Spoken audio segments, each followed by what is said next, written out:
Well, hello, everyone. Welcome to the White House. This is the biggest crowd we've had since we got here.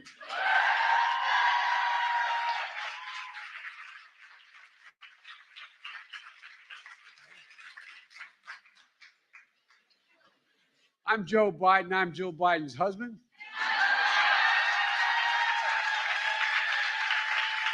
I'm proud of it. Welcome to Women's History Month celebration. We're honored to have what may well be the most inspiring event we've had at the White House so far. I've often said that America's strength is not just the example of our power, but the power of our example. And I mean that. Look at, I was going to say, look at this stage, but that's enough too. Look at the stage. But there's been a little change in the arrangement of who's on the stage because of the First Lady's husband contracting COVID. But look at this room and what you see. Pardon? That's right. She's fine. It's me. That's not together. The second lady, the first gentleman.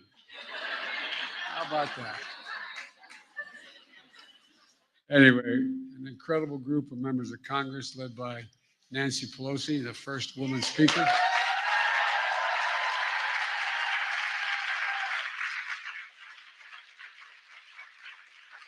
I believe will be considered one of the greatest speakers in our history.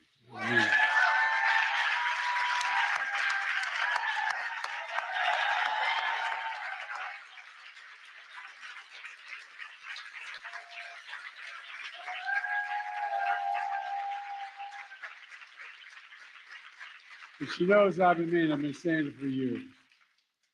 And members of the most diverse cabinet in the history of this country. And the first to have an equal number of women and men in the cabinet. I'm enormously proud of this team. One person I'm particularly proud of was going to be introducing me is Kamala Harris. But Kamala, as I said, Kamala chose not to take a chance since her husband had contracted COVID, although he's feeling very well, I'm told. By the way, when he tested, he's fine, but out of abundance of caution, she decided she wasn't going to join us today. But let's send her our love because she's something else.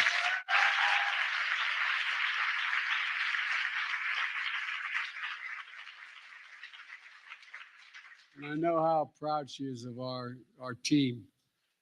Avril Haines, the first woman to lead our intelligence community as Director of National Intelligence.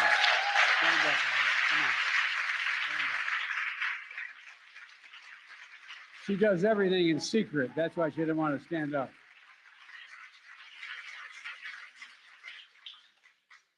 Former Governor Jennifer Granholm, the Energy Department.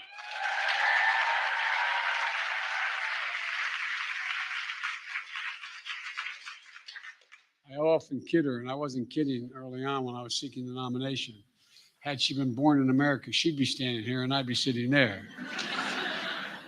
She was a former governor of the state of Michigan. Michigan, wrong. She was a former state, she was a governor. I'm teasing, but we often kidded about it. And Isabel Guzman, Small Business Administration, where are you?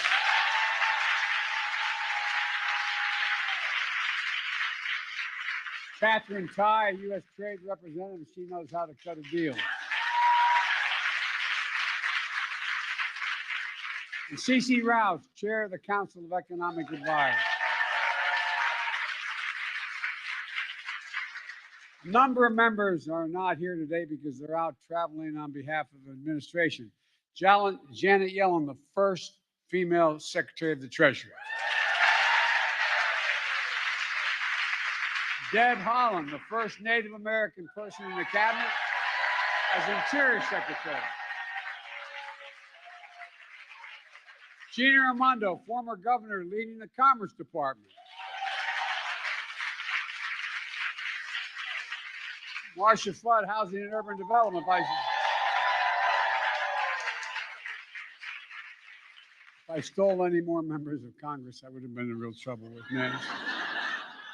And Shalonda Young, newly confirmed just minutes ago. Where is she? Shalonda, stand up. Where's Shalonda? Where are you? Where is she? I guess she's not. Okay. Lead the Office of Management and Budget. And Ambassador Linda Thomas Greenfield, who is at the United Nations and does an incredible job.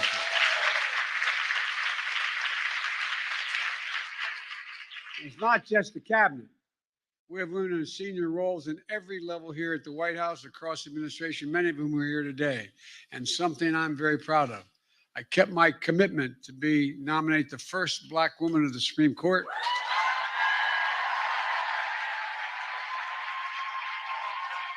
Which is really good.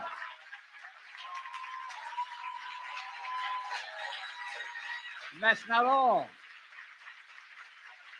We have confirmed more Black women to the Circuit Court of Appeals than every previous administration combined.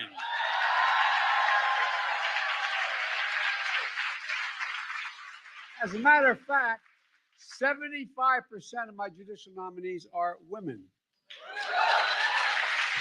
It matters. It matters. Above all, we see the power of each and every one of you and the example that they, in fact, give the whole country.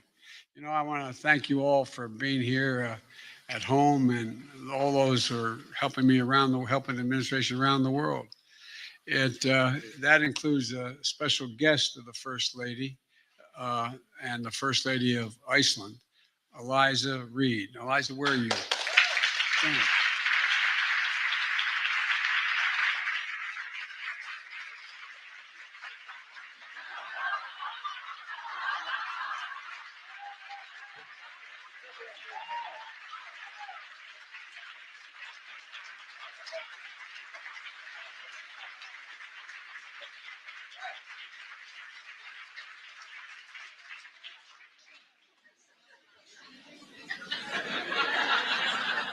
She is a real champion for gender equality.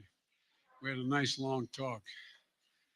Women's History Month is an opportunity to honor the legacy, the vision, and the achievements of trailblazing women and girls who've built, shaped, and strengthened the very character of this nation.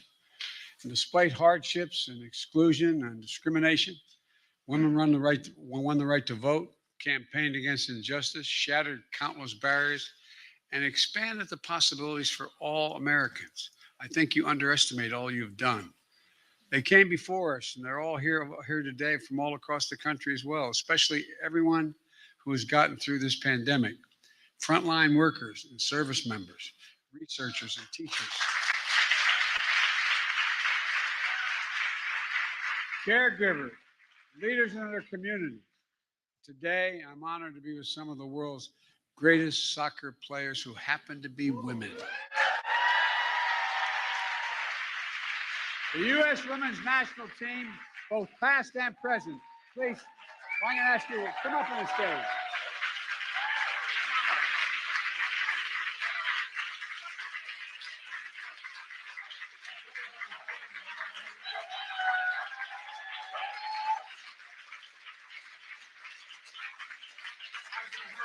Stand, but if they stood, you couldn't see them anyway, because everybody else is standing.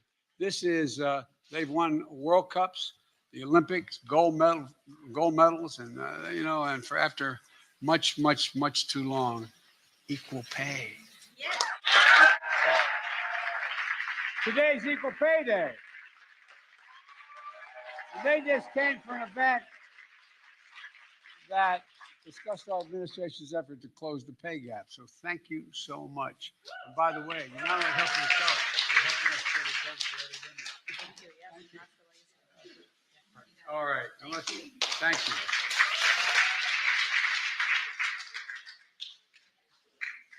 And look, we're doing so by expanding access to good paying jobs, lower costs for child care and elder care so women can get back to work or their families can have economic security. And earlier today, I signed an executive order to promote efforts to achieve pay equality and pay equity for employees of federal contractors. And it's my hope that this sets an example for all private companies to follow as well. That's the purpose of what I do.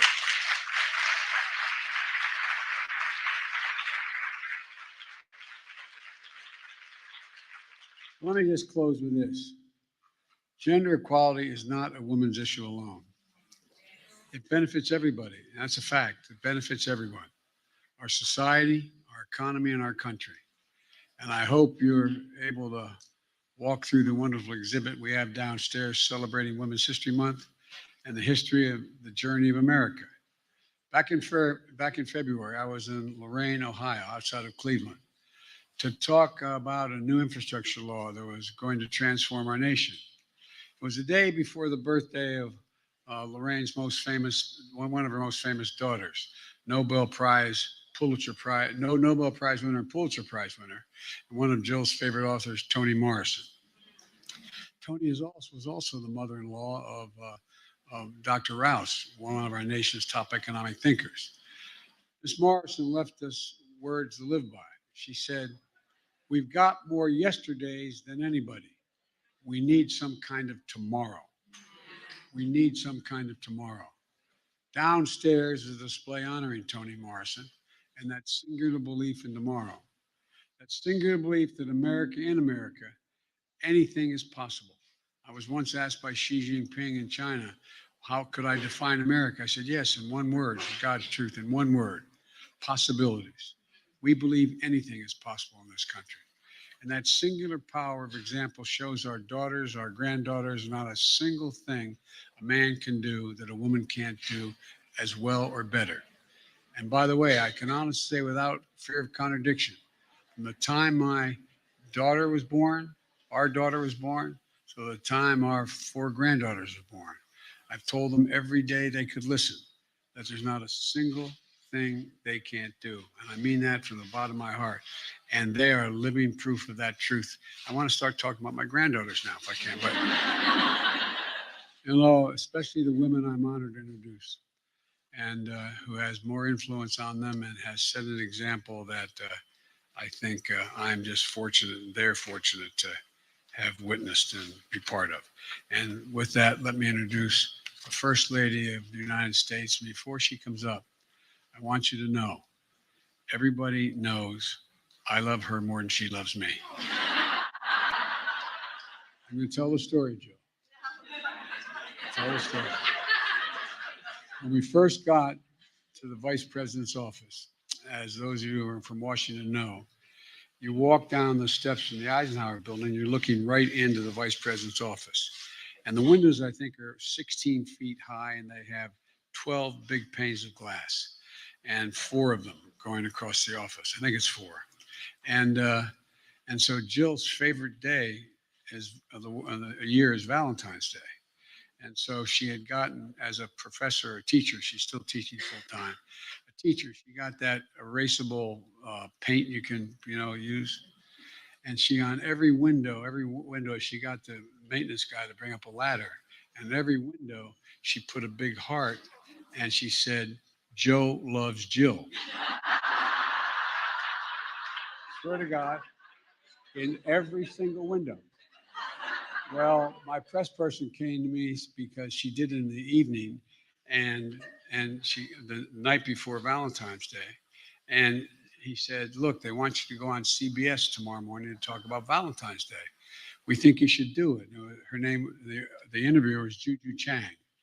And Juju, we were sitting there in the vice president's large office with all the shades pulled and dark and just the lights on, the Klieg lights, and we're about knee to knee. And while we're getting ready, Juju Chang looks at me and says, "Everybody says you and your wife have a great love affair going." I said, I think so. I said, "But everybody knows I love her more than she loves me." And she looked me straight in the eye, gave me and said, "That's what they say." Ladies and gentlemen, the love of my life and the life of my love. Yeah.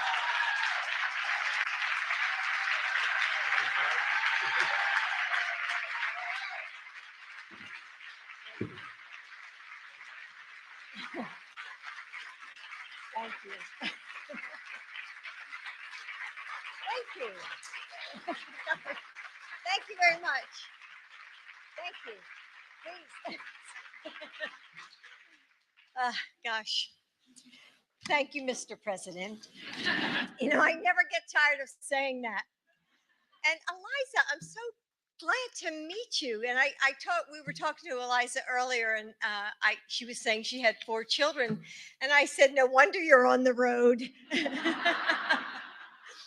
You know, looking around this room at so many women who have blazed trails and shattered glass ceilings, I'm so grateful that all of you have joined us. And gosh, it's been so long since I've seen so many of you due to the pandemic. It's just great that you've joined us today. So thank you to all of you who are here.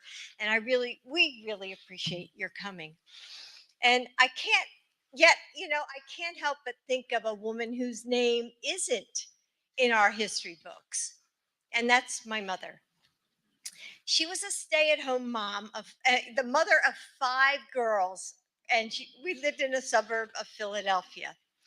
And she spent her days trying to complete a to-do list that was never quite done.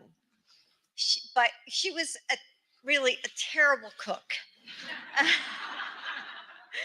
You know, we ate frozen fish sticks and boiled hot dogs.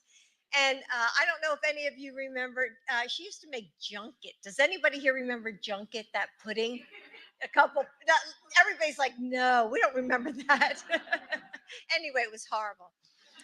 But she dressed the dinner table with fresh flowers and china each night to make it feel special.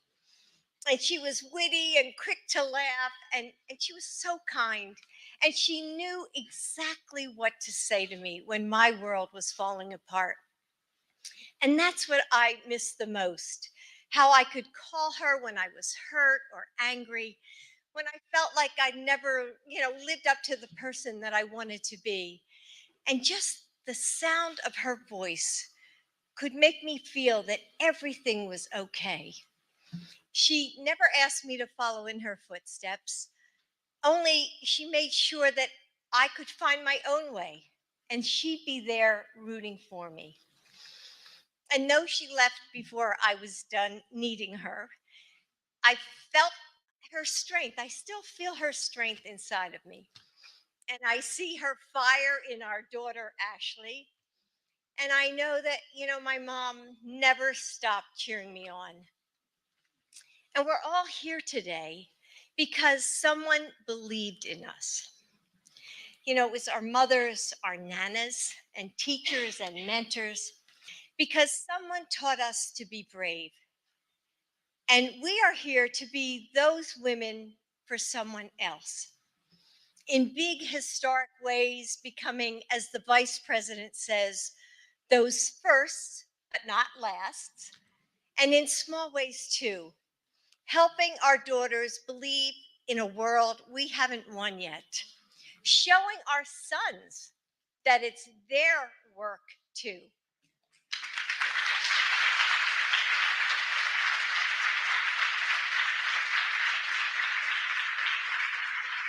Taking risks even when we might fail, because we know that there's a young girl who needs to see us try.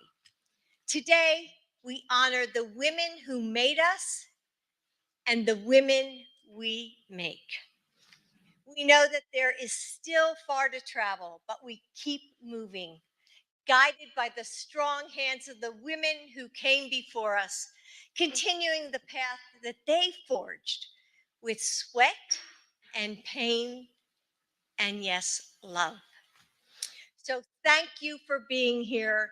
Thank you for celebrating this moment with us. May you never forget the women who are cheering you on, and may your voice be that ovation for the girls who come next. Thank you.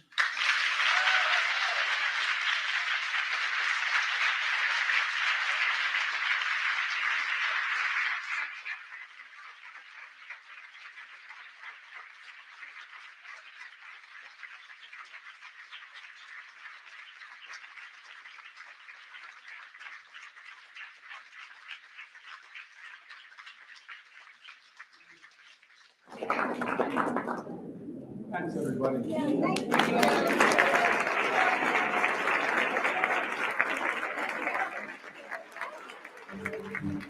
Judge presiding,